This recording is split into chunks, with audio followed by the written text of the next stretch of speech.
My name is Eric, and I work for the cemetery cleaning service. We don't put wreaths or dig graves. We arrive after the funeral, when everyone is leaving. We clean the dirt paths, remove the broken candlesticks, and take out the mountains of floral film. Sometimes it's blood. Yes, you heard right. When the coffin is being carried unevenly, or relatives are fighting at the grave. In general, this job is not for the squeamish. But everything changed the day we received an order for a special cleaning in the old section of the cemetery. That site has not been used since the 80s. The boss said a wall collapsed there. We need to take out the garbage and fill in the concrete. No questions asked. My partner Carl, a veteran with 20 years of experience, took a drag on his cigarette and muttered, "That again. Just don't mess around, newbie." We arrived at night. The truck's headlights revealed a pile of bricks and bones. Not the ones that lie neatly in graves. These were scattered as if they had been dug up and abandoned. Be careful. Carl grabbed my arm as I bent down to pick up the skull. It's not all clean. He took out black bags from the truck and began to shovel bones into them. I noticed that some of the skulls were punctured. The holes were smooth, like from a drill. There are traces of healed fractures on the ribs. "Carl, there are people here. They were tortured," I whispered. "Shut up and work." He threw a shovel at me. Suddenly, the lantern picked out a pit from the darkness. There was a gaping hole in the old crypt under the collapsed wall. There are dozens of plastic bags inside. One broke. A hand with a fresh tattoo fell out. LK's property. Carl froze. Then he reached into the cockpit for the radio. I heard snatches. They found a warehouse. Yes, the newbie is here too. While he was talking, I took a picture of the tattoo and climbed into the crypt. The bags were signed with the dates 12.2023, 1.2024. Inside the body, they're all young, all with holes in their skulls. Hey, Carl came down after me, holding a tire iron. "Are you a fucker?" "It's none of our business. These are fresh corpses." I pointed at the dates. "They're being brought here like trash." He hit me. Not much, but enough to make me sit on the floor. They pay 3 times more here than for regular orders. I have a daughter in college. You have debts. Shut up and load the bags. We worked in silence until dawn. When the concrete truck arrived, I asked the driver, "Where are you taking the garbage?" He grinned. "To the recycling plant. Bones are turned into fertilizers, organs into biofuels." A week later, I returned at night. Careful, no headlights. I have a flashlight and a knife with me. The crypt was already filled up, but I found a trapdoor in the far corner. The stairs led to a tunnel. It smelled of formalin and fried meat. The tunnel led to the basement of the neighboring morgue. Through the window I saw refrigerators with organs in vacuum packs. There are QR codes on the labels. A table with tools, saws, drills, syringes with pink liquid. My boss, who was talking to a man in a suit. The client will pay double for a liver without scars. Take away the corpse with the tattoo. It's from quality control. I ran back, but I tripped over a box. There are passports inside. Everyone who was lying in the crypt. The last one is a photo of Julia, my neighbor. She disappeared a month ago. In the column, cause of death, the donor. Unstable. A shutter clicked behind him. "Well, Eric," Carl said, pointing the gun at me. "Now you're part of the recycling cycle. P.S. If you find this letter, I'm in a truck marked Biofuel Incorporated. They're taking us north. My organs are already estimated at 200,000. Don't go to the cemetery at night."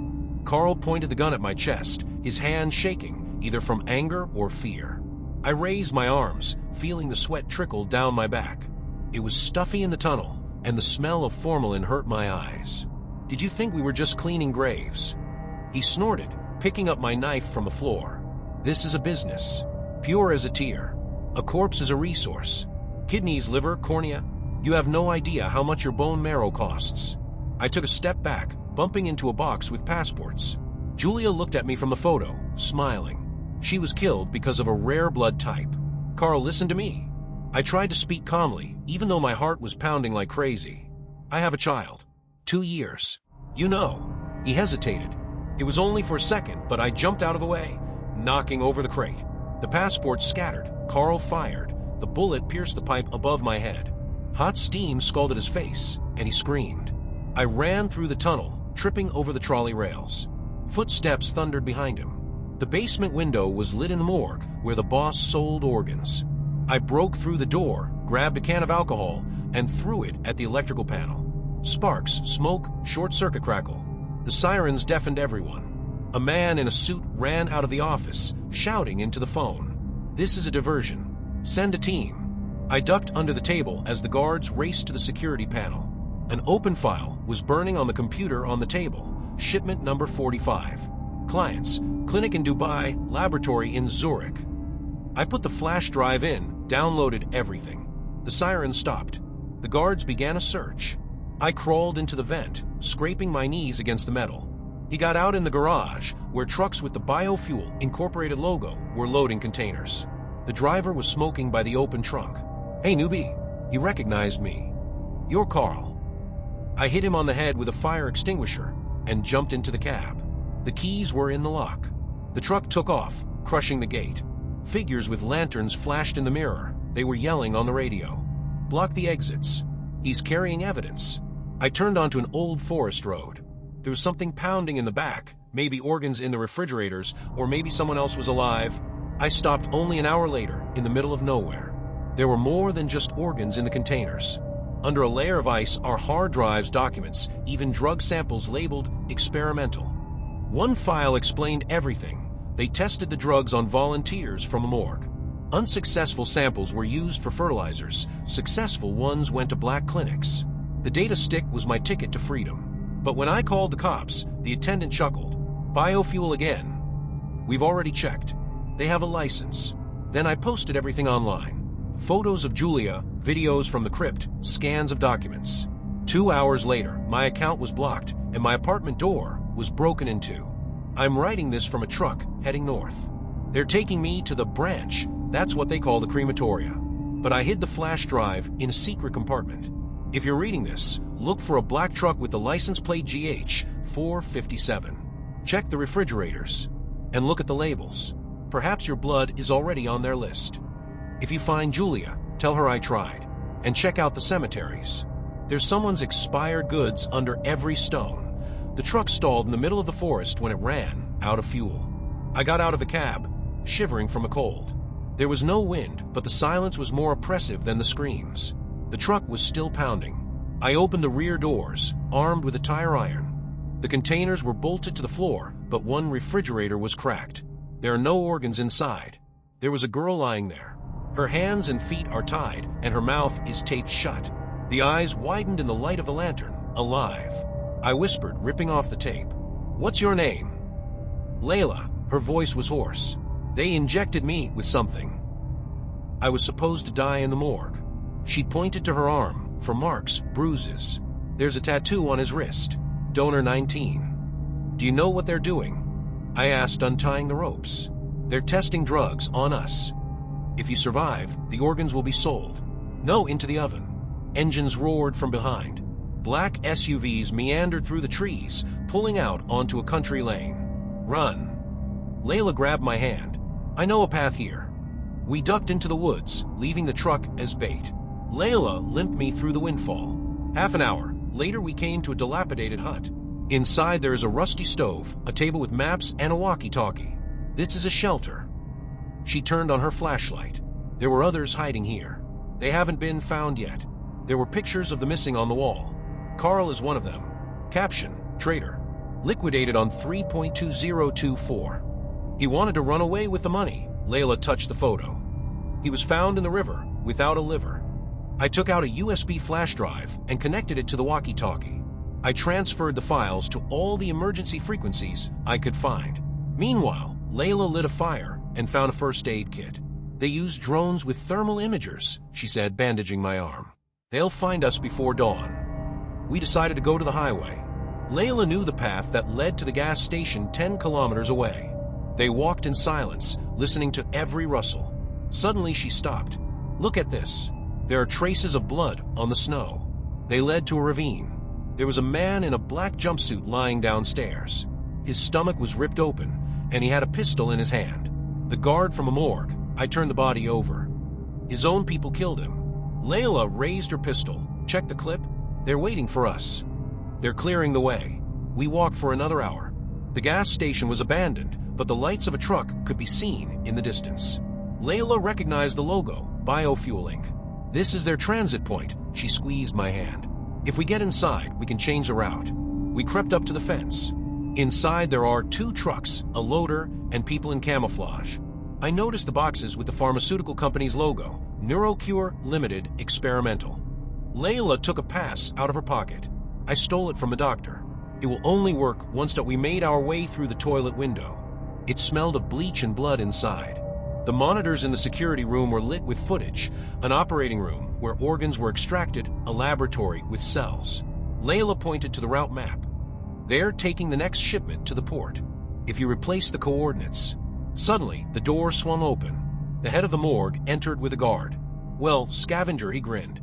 You're worth more than your organs. Layla fired first. I hit the guard in the leg. I grabbed the walkie-talkie from the table and shouted into the microphone. Attention, this is a NeuroCure employee. Cargo number 12 is infected. Destroy it immediately. The alarm burst the silence.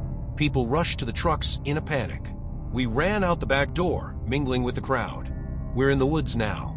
Layla is sleeping by the campfire, and I'm writing this. We'll find the media tomorrow. Or die. But if you're reading, check the ports. Look for containers with the biofuel logo. There's a truth in them that will burn their hell down. PPPS.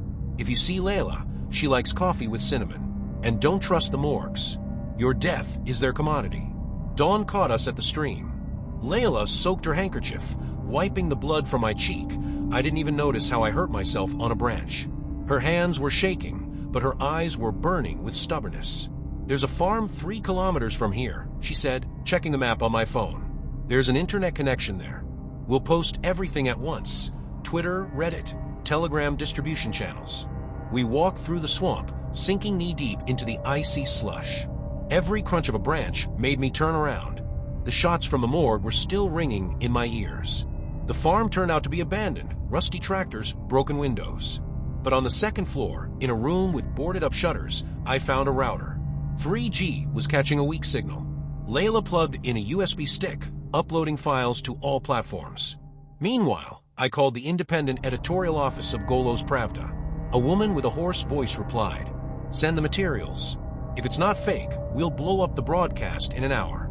The first video, footage from the crypt, gained 1,000 reposts in 5 minutes.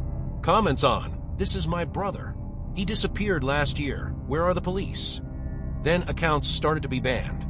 They bought moderators. Layla pounded the table with her fist. "Is necessary to physically transfer the hard drive." Suddenly, engines roared on the road.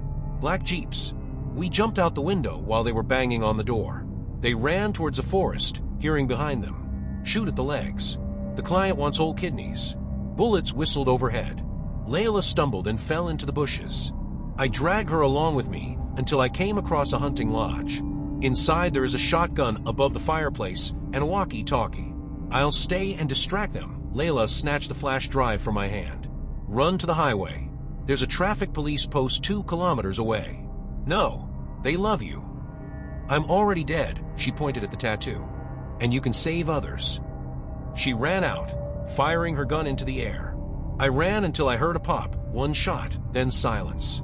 The traffic police officer on duty was asleep, and the empty coffee shop was glowing neon. I broke into the broadcast through the police radio, broadcasting the recording. "Attention! Biofuel incorporated trucks transport human organs. Check the containers." 10 minutes later, a crowd gathered on the highway. Drivers stopped, demanding an inspection. One of the trucks tried to escape, but was blocked by truckers. I'm in the police station right now.